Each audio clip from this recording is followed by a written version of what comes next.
Yeah, so today I'm going to introduce my my work in the past, I guess, 4.5 years, more than 4.5 years actually. So on this low-rank matrix optimization.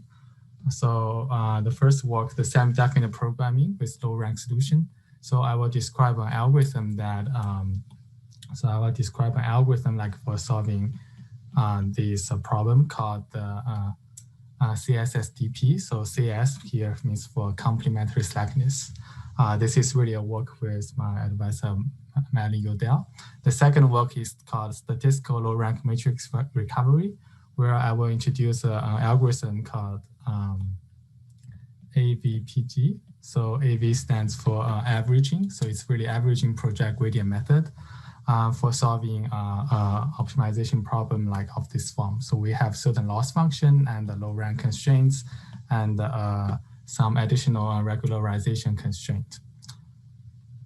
This is really a work with Lijun Ding, the other advisor of mine. Okay, so let me first give you some applications and examples of low rank matrix optimization, or at least sort of why try to give some sense why these are interesting problems. So the first application is like really the matrix recovery problem. So we have some observation yi, which is actually from inner product of xai to x natural plus some noise. And so we have so the goal of from yi and ai, we try to recover the x natural. Here the x natural is a d by d matrix whose rank can be like much lower than the d dimension. And also the number of the observations can also be much less than d squared. In general, there might be some like nonlinear transform and with some noise added to it. So this kind of like model actually includes currently like so-called matrix sensing problem, matrix completion problem, phase retrieval problem, and one-bit matrix completion problem. So one bit means that the y actually is only 0 and 1. The second kind of this is like this combinatorial optimization with SDP relaxation. So I think one great thought of this problem is that the x is actually a binary variable, which is only -1 and 1. And then we can lift it to a larger space by this capital X is equal to the outer product of two little x, x transpose. So this is if we set this, then it is the x being binary is really equivalent to the larger mix have rank 1, and its diagonal is 1. So the problem of this flavor is like the max car problem, and in general, I guess binary assignment. So x actually means like whether I want whether I want the item belong to the -1 group or the 1 group. So these are just some examples. Now let me go to the first part of the talk, the first part of my talk, semi-definite programming with low-rank solution. So really we introduce the standard form of the SDP. So we have a certain kind of linear objective. We have some linear constraints, and the most importantly, the positive semi-definite constraints. So we call this like the primal problem, the P problem, or the SDP in the primal form, in the standard form. So just to sort of re-illustrate the linear constraint here, the A here is a linear map from D squared to M-dimensional space. If it is the adjoint is denoted by A star, where it's a linear map from M-dimensional space to DT squared dimensional space. B is an M-dimensional vector, and the X being positive semi-definite simply means it is symmetric and all eigenvalues are non-negative. So to make my life easier, I assume the optimal solution of this P, the optimization problem here, is really unique. And for the method to be effective, its rank R star would better to be much less than the dimension D. I also kind of assume like how do we actually access this cost matrix C and how this linear map A. So here we can perform certain we can apply A to a rank 1 matrix, and we can also apply C to the vector to a vector U like A of n dimensional. We can also apply the adjoint and making a matrix vector product. So I guess if you ignore everything here, simply means we can do some kind of matrix vector product of C, A, and A adjoint. So that's the main how do I utilize this? How do I access the vector C, the matrix C, and the operator A?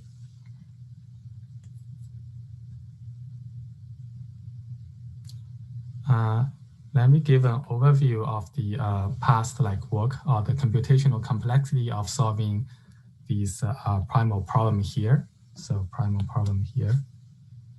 So we have a linear constraint, a linear objective, linear constraints, and a positive semidefinite constraints.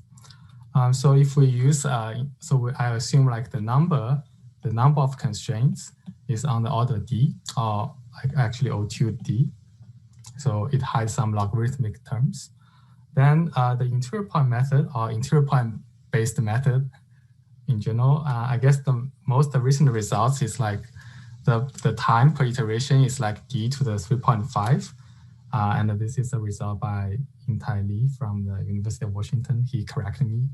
I was thinking it was D to the power 4, but he said it's D to the 3.5.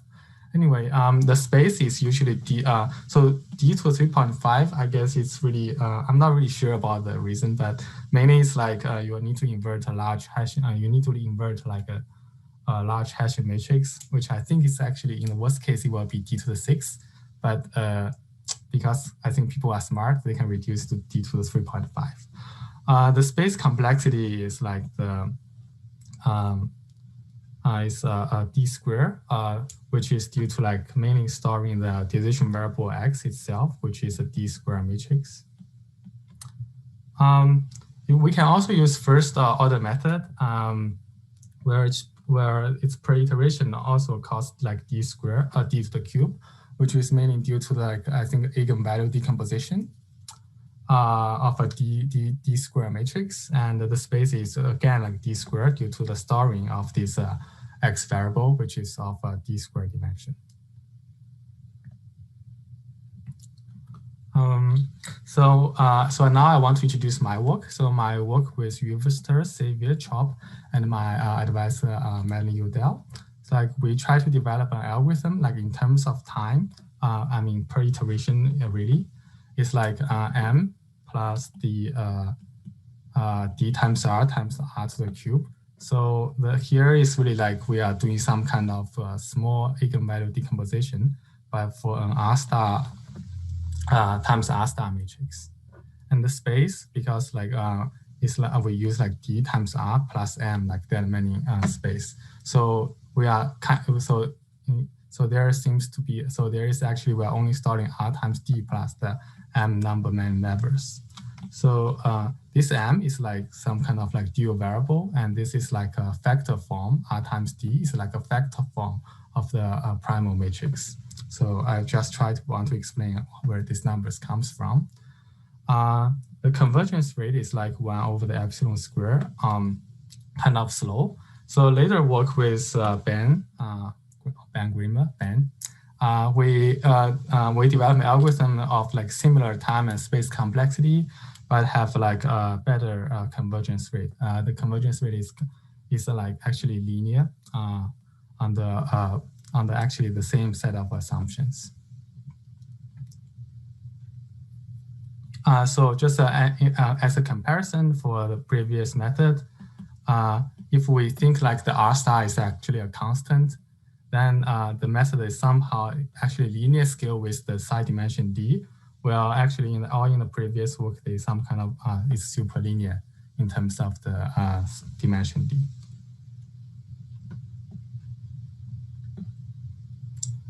So let me try to explain the main idea of the algorithm. So first is we have some kind of Y star, which actually Y star is like the dual optimal solution, which comes from solving a certain unconstrained dual here. So normally we would have some kind of thing like C minus A star Y being positive semi-definite. Now I remove it into the objective. I move these constraints into the objective. So I give a exact penalization form here, where the lambda means like smallest eigenvalue. So I dislike these when the slack matrix, the C minus A star Y, is not positive semi-definite. When it is not positive semi-definite, I try to put an alpha like a penalty weight to it, and this actually can be shown to be exact once the alpha is larger than the trace of the optimal solution, primal optimal solution. Once this Y star, the optimal dual solution is obtained, use like strong duality, we find that the matrix product of this X star and the slack matrix is actually 0. This is, I guess, a simple consequence. Oh, not so simple, but require a little work from strong duality. Once you have like these equality here, I further assume another assumption called strict complementarity will ensure that the range of the X star is actually in the null space of this slack matrix. So when we're reading this like equation, we can get this is actually just a subset, but under strict complementarity, we can assure that the range of X star is just is actually equal to the null space of the dual slack matrix. After that, so since we have obtained the dual optimal, we can actually compute the null space here, like compute the null space of the dual slack matrix. And this will give us, like say we get an orthonormal matrix, but it's like n times R. So it's a matrix with orthonormal columns and represents the null space, that is matrix V. We can represent this X star by this V times S times V, where S is actually R star times R star matrix. So knowing like Y star actually give us a dimension reduction here. We already know how to compute V. The only task here is how to compute the remaining S. So this actually suggests the CSSDP algorithm, so complementary slackness SDP. So we first solve the unconstrained dual here and obtain a certain like approximate optimal dual solution Y. Once we get Y, we compute the null space of these like the dual slack matrix. After computing this V, which represents the null space of this dual slack matrix, we simply minimize the the infeasibility. So we actually forgot about the objective, and this. So we simply minimize the infeasibility subject to a variable S. The most importantly, it is just a R star times R star matrix, which can be much less than the original D square matrix. So this is really, so here, this sort of reduced SDPs really should be considered as an easier problem or a simpler problem. In particular, when R equals to 1, you can, I guess you can, somehow you can use your hand to solve this problem. For general S, like you might consider like these accelerated first order method, accelerated project gradient method.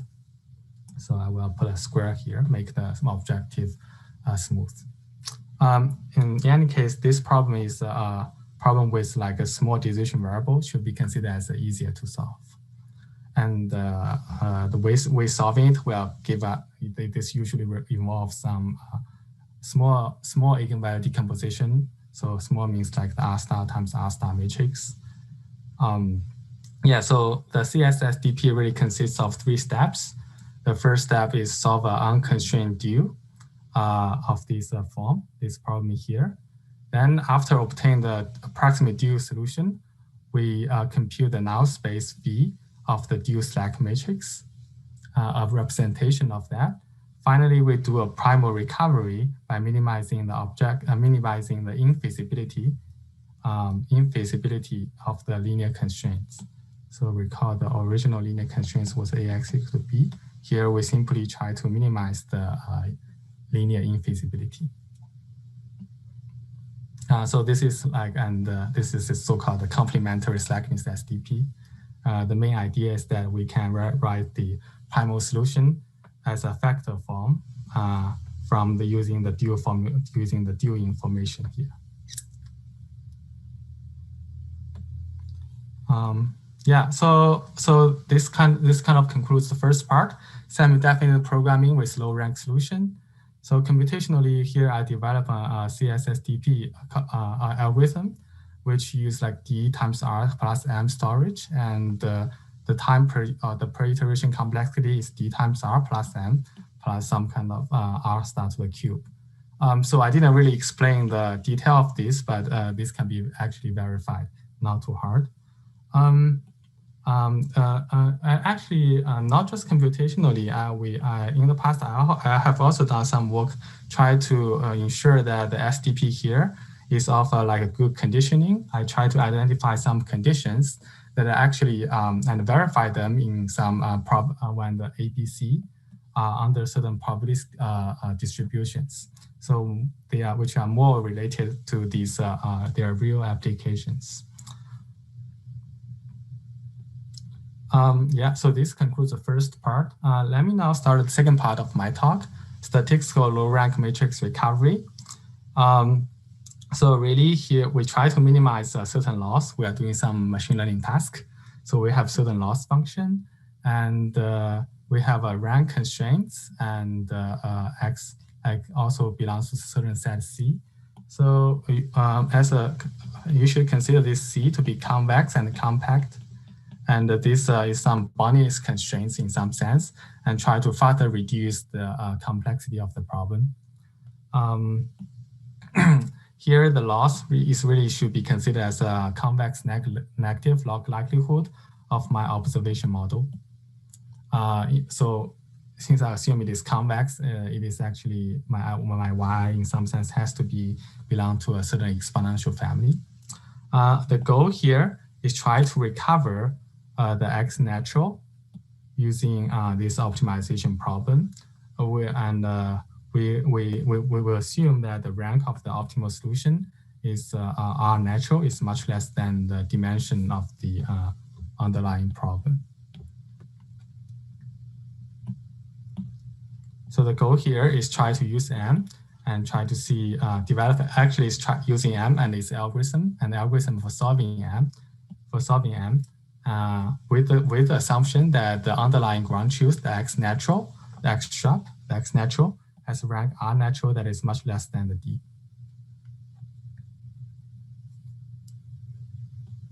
I guess I'll just go over these slides quickly. So here are some examples. So I have said like matrix sensing. Another sort of non-trivial, a bit more non-trivial problem is that the 1-bit matrix sensing. So when after the inner product, we put a logistic map, and then we only take the sign this is like the successful probability of a Bernoulli distribution. So each y is 0, 1, and it is 1 with probability like this much. And we know AI and yi, our goal is try to recover X natural. In general, this can be deal with like the generalized linear model. So yi actually follows some certain exponential family distribution. Let me try to give how to position my work in the literature. So one popular method for solving like the problem M here is like the so-called Breuil-Montel method or matrix factorization. So we write X as a product of two like smaller matrix A and B. The important thing here is that their dimension is D times R and R times D. So we did some kind of dimension reduction here if R is much less than the D. And the method of this type, as far as I know, they are all like local search algorithms, and they do require good initialization. Furthermore, initialization is only available when the L is actually quadratic. when L is like the 1-bit matrix sensing, when L actually is not quadratic, there's no known like good initialization scheme for non-quadratic L. The second thing is like the project gradient method. So suppose we have an oracle that can actually project to the low rank matrix space and also the space of the C, the regular the constraint set C here. So if we have an oracle then that can project to the intersection of both these two sets, then we can do the naive or natural like project gradient method. So we perform a gradient step here, and then we project back to the feasible set. Unfortunately, so for this kind of method, even assuming like this kind of projection oracle, there's only like one, like the either C is actually trivial, so there's actually no such constraint C. Then there's an algorithm like there's an analysis for that, which can globally converges. But even for like not some, even for there's actually no other type of C. For like other non-trivial C, so far the analysis does require the rank to be correctly specified. So it has to be the unnatural. They also require good initialization. So the project gradient method in that type for non-trivial C reduced to a local search algorithm. And as I said, initialization are only available for quadratic loss. For non-quadratic loss, there's no good initialization scheme. I mean, in theory. So as I said, past method either are local search algorithm or they are global, but only works for sort of trivial constraint C, meaning there's no such constraint. So my work with my advisor, Yudong, and also Yu Chen, a postdoc here, like in the past year. We developed a global linear convergent algorithm for like a general like constraint C if the projection oracle is available. So given us a projection oracle, then we can provide a global linear convergent algorithm. So meaning that anywhere you start, the algorithm will converge, and they will converge linearly to the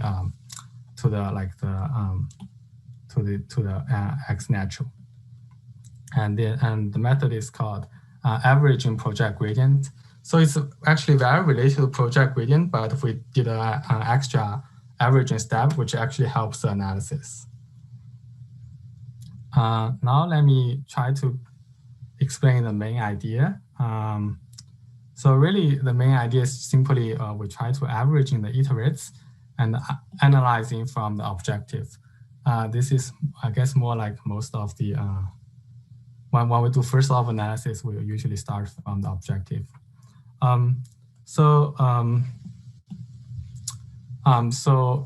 here, you should really read from here instead of the order I present from left to right. So we first did a projection step here. So like the project gradient method. The extra step we perform is the averaging method here, where we average in the previous iterate and the past iterate. Somehow this averaging step actually helps like when we perform analysis, and the beta here is like a smooth parameter or the restricted smooth parameter. I guess I may not have enough time, but let me just say this. The proof is really based on the usual analysis convex objective, meaning like we'll perform some gradient descent method. When we perform analysis for gradient descent method for convex objective, the analysis is very much similar. There is like not much like extra technicality there. But the one thing to notice, like we also use the optimality of VT, meaning that this is like the closest point in the constraint in the feasible set to the this matrix here. Yeah, so let me just say very soon. So I did assume some kind of restrict strong convexity and certain smooth and restrict smoothness, and I also use some beta smoothness to perform a low upper bound and use the optimality of the VT in one of the steps. Okay, Yeah, so in a summary of my talk of two parts. First, I talked about semi-definite programming with low-rank solution. So I developed a method called CSSDP, which enjoys certain computational property. Efficient computational. It enjoys efficient computation. And in the past, I also proved some structural property of the SDP for existing applications of them. In the second part of my talk, I discussed the statistical low-rank matrix recovery, where I developed a global and linear conversion algorithm called averaging project gradient. The method is like So this method really enjoys the globally convergence and also a linear convergence. I think I will conclude my talk here and waiting for some hopefully questions. All right, thanks so much, Lijun. Let me hit my clap button here. So any questions? So I was curious, Lijun, you said that the averaging step for the low-rank matrix recovery, you needed that. It's basically a geometric average, and you need that for yes. Does it also help empirically? Yeah. Actually, so I have tried some comparing the project gradient method and the averaging project gradient method. So I guess the main thing is like when the condition number here, so the beta smoothness and the alpha strong convexity. So it looks like the averaging method can perform can handle like a large condition number, while the somehow the project gradient method for large condition number, they will kind of stop halt at a non-optimal point. Yeah. Thank you. Yeah, thank you for the question. Cool. Other questions? I have a very technical question, I guess. So in the conditions on alpha and beta, so there's no conditions on alpha and beta here, right? Yeah. So for large condition number, is it? Yeah. I think. Yeah. So for large, so I think the thing is this. So for large condition number, somehow my this R here has to be kind of larger. And I think the convergence rate will suffers. So that's yeah. So there is a bit of tension here. What I'm trying to say is like for larger condition number, the restricted strong convexity needs to hold actually for a larger set, larger rank. And the so you're saying, okay, so if you miss the rank, if you overestimate the rank, the set is bigger, and so you need to have restricted strong convexity and smoothness hold on a larger set. Is that? Yeah, I think I get what you mean. But so what I'm trying to say is like this R here. So for larger condition number, I need this restricted strong convexity for larger R. Like I guess maybe condition number times unnatural, something like that. That's the condition of the restricted strong convexity and smoothness, like how large they should hold.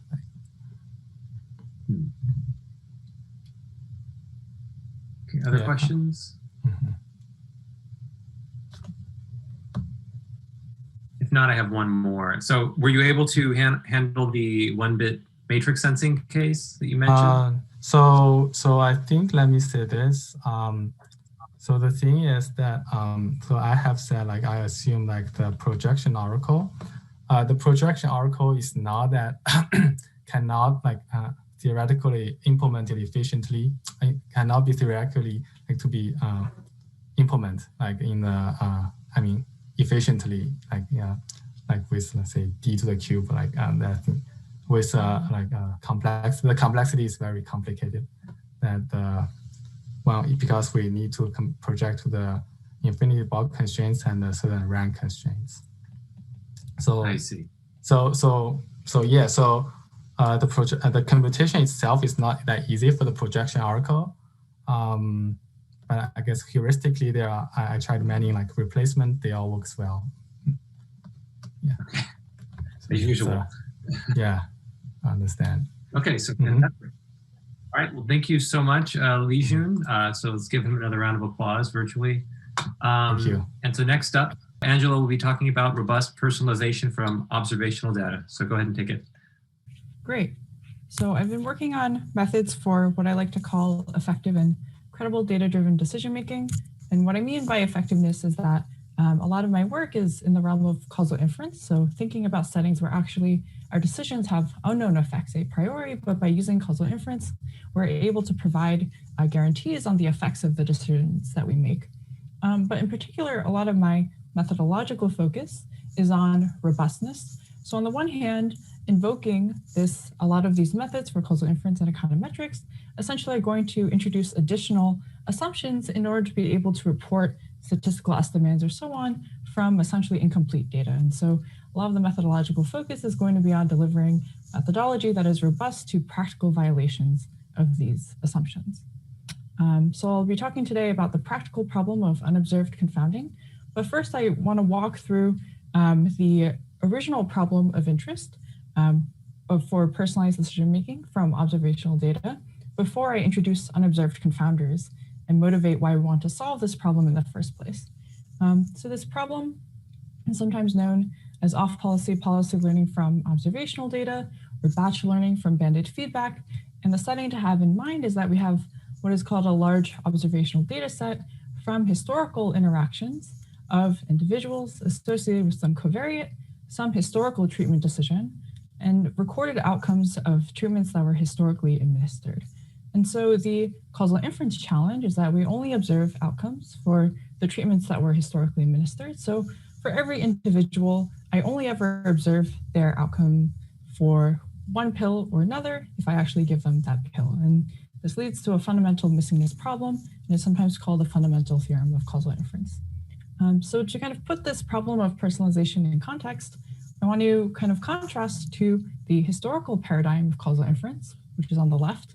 So on the one hand, classical traditional clinical trials randomize treatment to everyone, and we can get good statistical estimates of the average treatment effect. So what is the effect of the treatment on average across the population?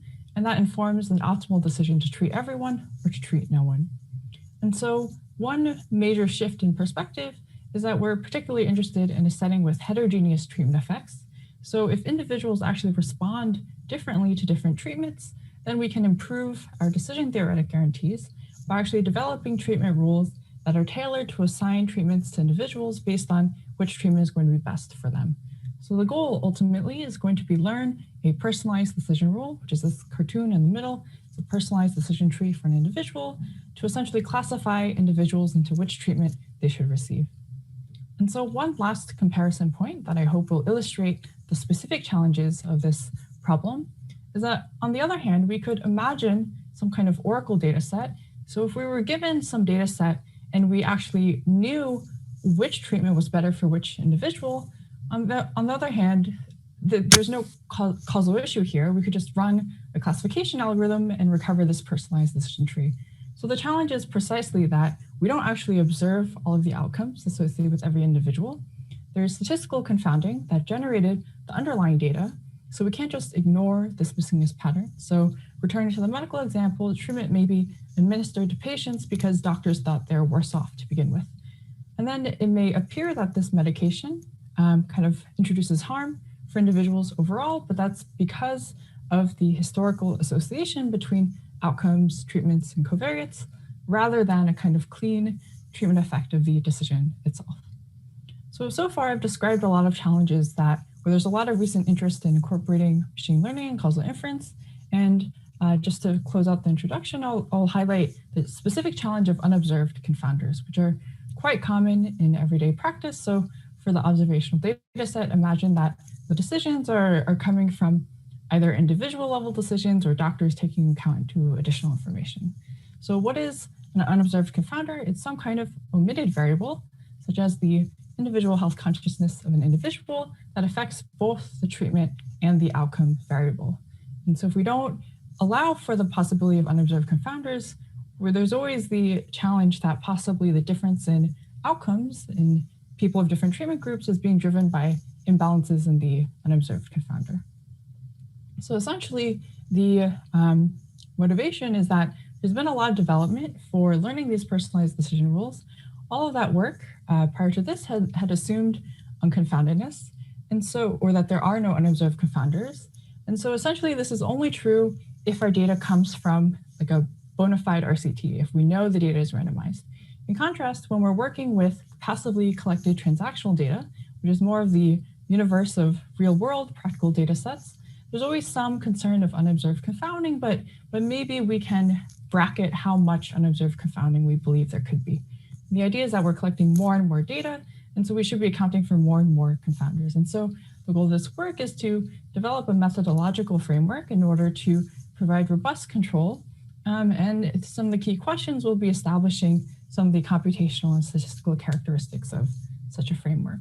So to start off with, I'll just recap this problem setup to keep everything self-contained. I'll talk about what we would have done if we were willing to assume no unobserved confounders before introducing this min-max policy learning proposal.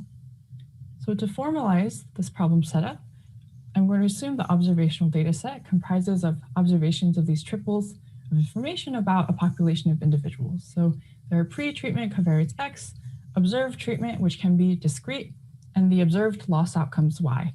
And they, of course, correspond to only to the observed treatment. So the causal inference framework assumes that every individual is actually endowed with a random vector of all of these potential outcomes, but we only observe one of them in the data set at a time. So the main assumption of unconfoundedness or no unobserved confounders assumes that the potential outcomes are conditionally independent of the treatment assignment, conditional on the observed confounders. And so if X were discrete, this is like assuming that, for every little value of X, treatment was assigned as if it was a randomized control trial. And then by adjusting for that association with X, we can adjust for the association with the outcomes.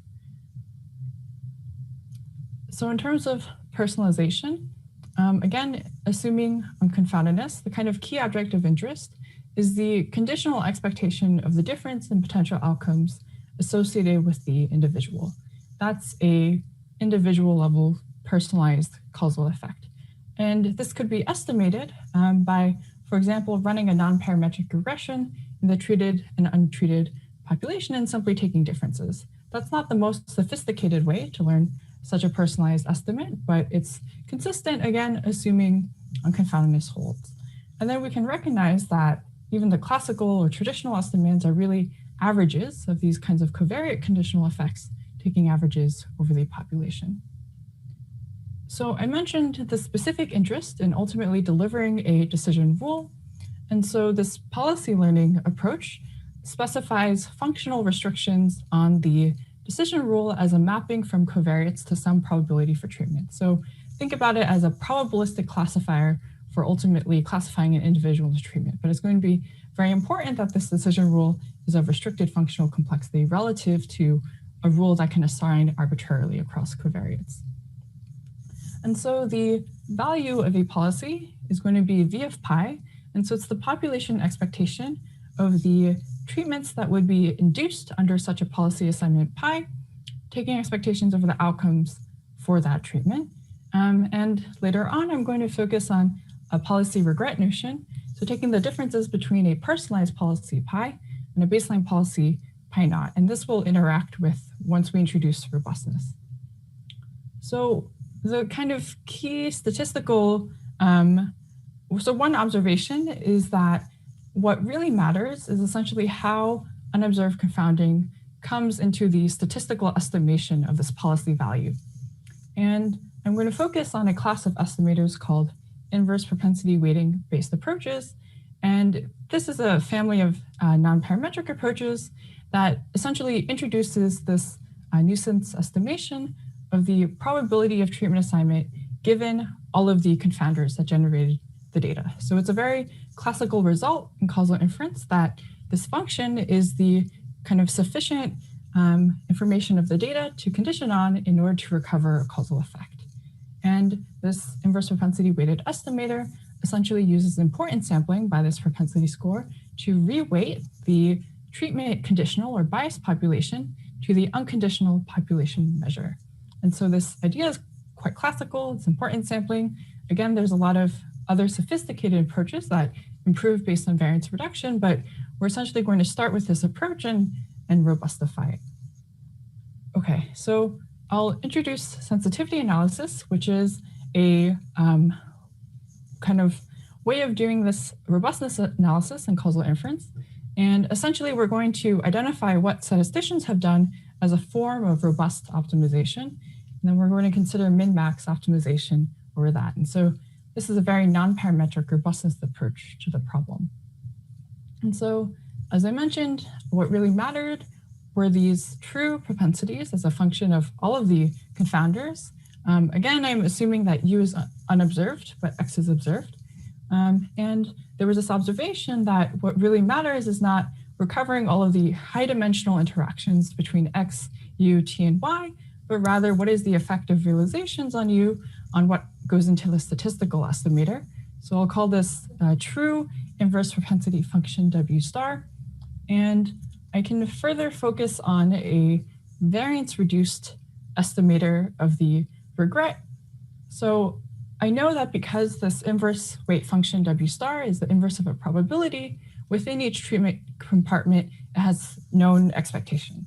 And so generally, I can think about dividing or adding these functions with known expectation, and that's going to provide a little more control on this space of unknown functions.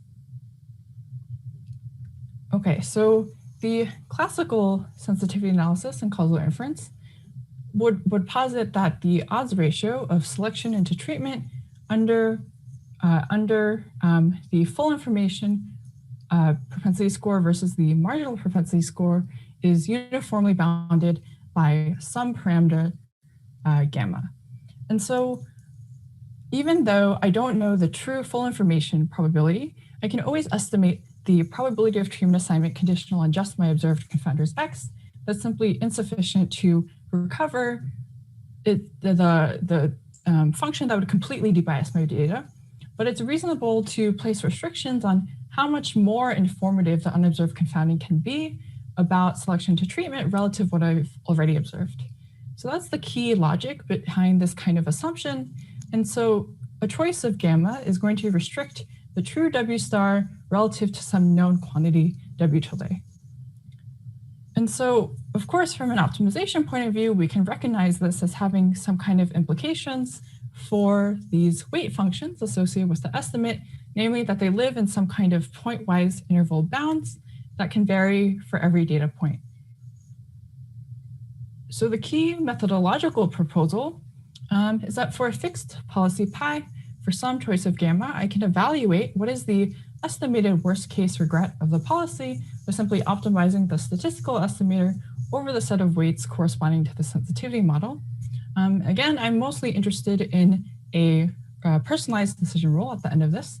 So I can simply try to find a personalized decision rule that minimizes the worst case regret. And so I can think about essentially a kind of robust empirical risk minimization problem based on this statistical estimator.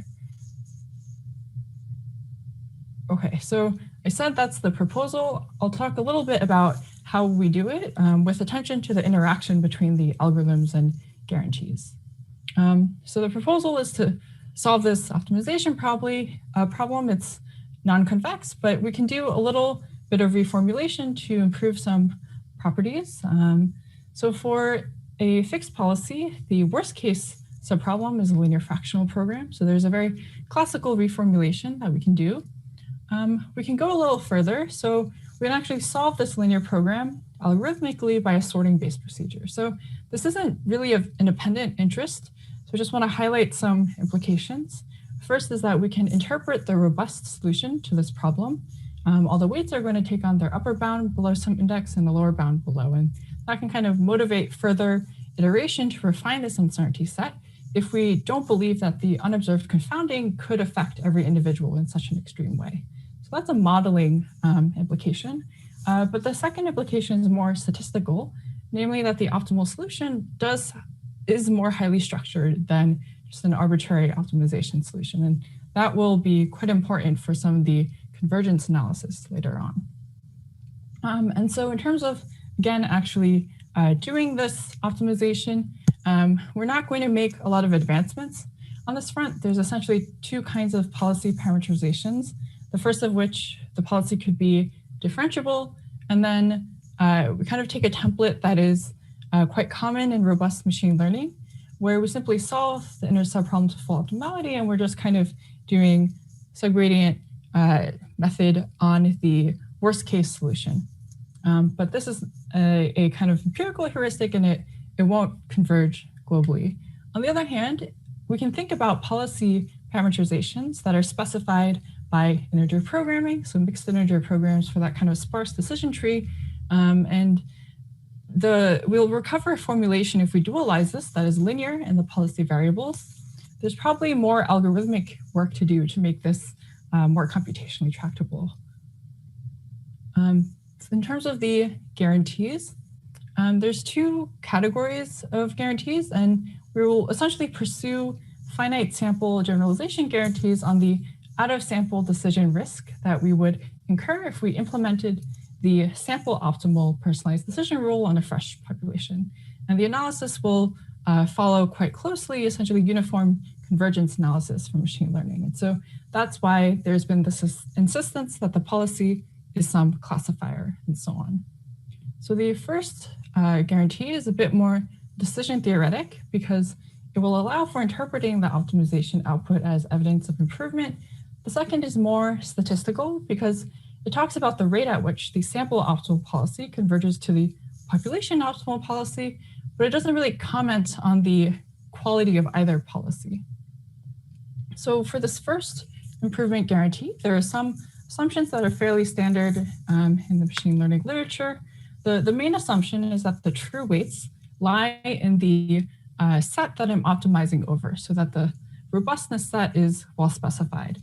That's what allows to relate the true out-of-sample regret incurred by the policy, this quantity on the left, to the output of the optimization or the worst case optimization for fixed policy pi, up to an additive approximation error that vanishes on the order of square root of n. So how this can be interpreted is that for fixed policy pi, if I evaluate this worst case solution and it's negative, then it's indicative of improvement up to this vanishing approximation error. So the main statistical result is this minimax optimality result, which essentially discusses and relates the population optimal risk of the sample optimal policy to the population worst case risk of the population optimal policy. And again, we have an additive approximation error that vanishes on the order of 1 over square root of n. But to establish this guarantee, we essentially want to study uniform convergence over the space of policies as well as the worst case weight solutions. And the main technical challenge is simply that this robustness set introduces more functional complexity as I collect more data points. So I kind of increase the functional complexity as I collect more data because this non-parametric robustness restriction is quite flexible. I don't have a lot of information about the realizations of U and so on. But the structure that's really important here is, again, this monotonicity structure, so that I don't have to study convergence over the set of all possible optimization candidate solutions, but I can just study uniform convergence over the space of all worst case solutions for a fixed policy. And so that's what allows kind of using or reducing this to kind of typical uniform convergence analysis. So I'll just conclude by talking about some of the empirics, kind of show what this looks like with data. And so first I'll start with a simulated example because I actually know the counterfactual outcomes in this setting. And this example is just set up so that personalization is good overall. It's preferred to the control, to just assigning control to everyone, which is preferred to assigning treatment to everyone. But it's a little adversarial in the sense that I'm just going to set the underlying treatment assignment probability to its worst case upper bound when the treated outcome is actually better for this individual.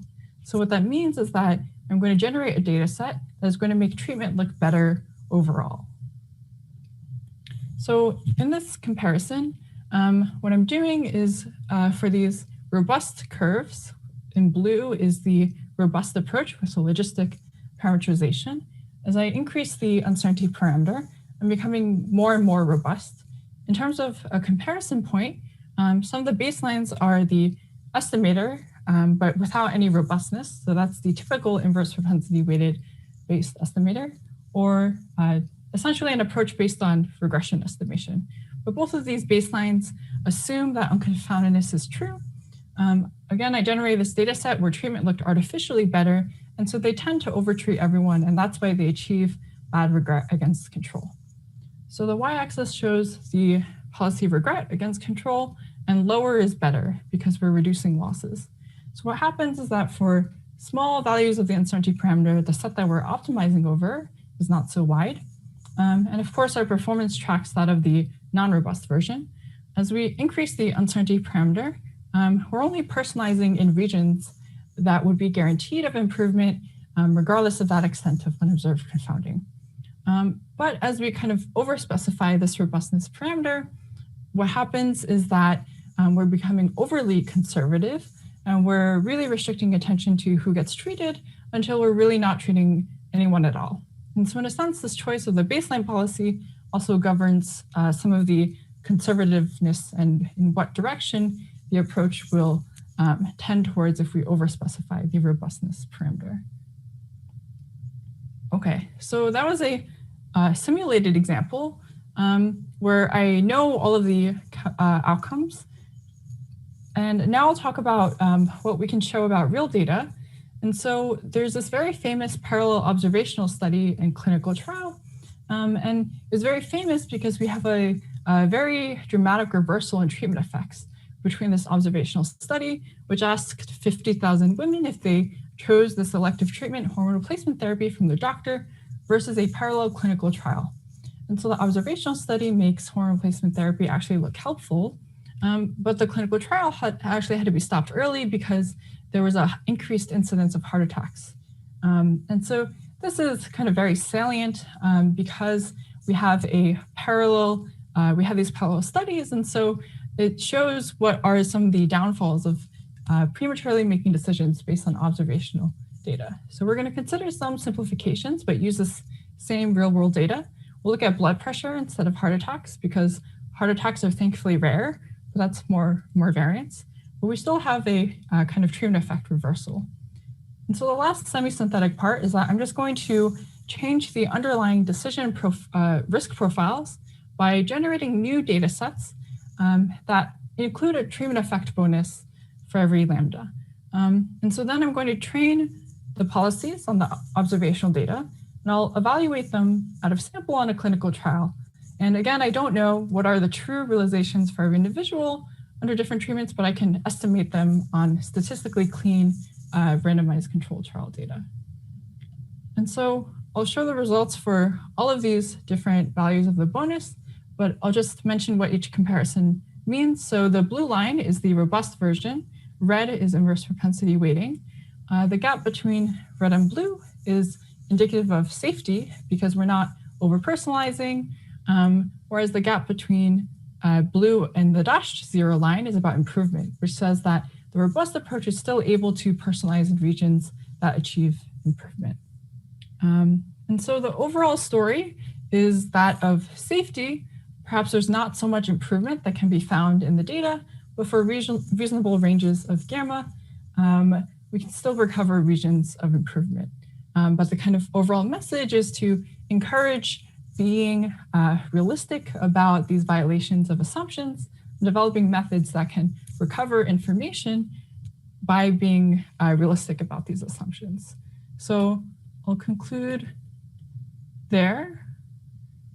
Yeah, so I talked about this framework for safe decision-making under unobserved confounding. And the goal is to kind of handle these practical issues with principled approaches and show that these things can be handled in the realm of what we know how to do. Thank you. Let me hit my applause button also here. Okay, fantastic. So any questions? So I guess I have the natural question, which is, this is terrific, and there's just a million data sets out there. Are you or maybe research partners going back through some of these observational data sets and trying to sort of infer important conclusions for health or many other kind of aspects of life? So is your question about kind of like what domains would this be beneficial for, or? I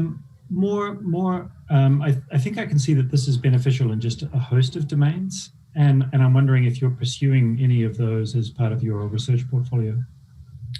Yeah, that's a great question. So I'm not kind of actively pursuing a direct application. So one thing is that most e-commerce platforms have the ability to run experiments.